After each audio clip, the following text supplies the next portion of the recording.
Hey guys, আসসালামু আলাইকুম। আমি চলে আসছি এনএফি জোন থেকে, কারণ আমি আবার আমার আইডির নামটা পাল্টিয়ে দিয়েছি। কারণ কি, আমি এখন থেকে কবুতর পালা শুরু করব, আর বার্ড না মানে পাখিটাকে আর পালন করব না। তাই ক্ষেত্রে আমি কবুতর পালন করব। আজকে আমি আমার যে একটা এখানে লফট বানাচ্ছি এই জায়গার মধ্যে, সবাইকে কিন্তু দেখতে পাচ্ছেন ভিডিওটা। সবাই ট্যাপ করার আগে বুঝে গিয়েছেন ভিডিওটা কি নিয়ে, একটু পর জানতে পারবেন। আর সবাই দেখেন, এটা হচ্ছে আমি একটা ট্যাম করা, এটা ছোট থেকে আমি কিনে আনছিলাম। এটা আমার ফুল ট্যাম, এখন ট্যাম হয়ে গেছে। এটা একটা ছোঁয়া চন্দনের বেবি, বাজারে পেয়েছি, সুন্দর লাগলো, নিয়ে আসলাম। কার কার সুন্দর লাগতেছে কমেন্ট বক্সে জানাবেন।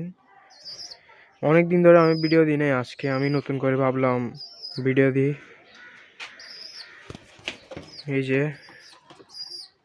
কি একটা অবস্থা, এটা দেখতে পাচ্ছেন। এখন আমি যাব আমার ওই লফটে, চলেন যাই। গাইস, আমি আমার লফটে চলে আসছি। এই যে দেখেন, ভিডিওটা তো বড় করব না, কারণ আমি এখন কোনো কিছু করছি না। আমার এখানে কাজ পুরোপুরি কমপ্লিট, মানে পুরোপুরি নয়। এই পাশটা দেখুন,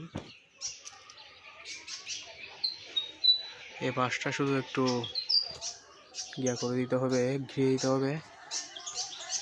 একটা বাসা নিব, একটু উপর উঠে দেখালে ভালো হয় আপনাদেরকে। আমি একটু উপর ওঠার চেষ্টা করতেছি। এই যে সবাই দেখতে পাচ্ছেন, এখানে কিছু ক্র্যাট দিয়েছি আপেলের, ফ্রুটের। এইখান থেকে এই জায়গাটা থেকে, এখান থেকে শুরু করে এই পর্যন্ত একটা গাছের বাসা দিব। আমি বাসা নিয়ে ফেলেছি, এখন আনতে হবে শুধু। আর এই জিনিসটা দেখেন, কবুতরের খাওয়ার পানির ট্যাঙ্ক বানাইছি। তো ভিডিওটা বড় না করে এইখানে শেষ করলাম।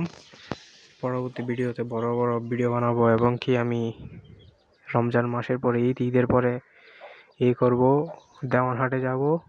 দেওয়ানহাটে গিয়ে ফেন্সি কবুতর আনবো। সবাই লাইক কমেন্ট সাবস্ক্রাইব করে দিবেন। নিয়ম মতো ভিডিওটা শেষ করলাম।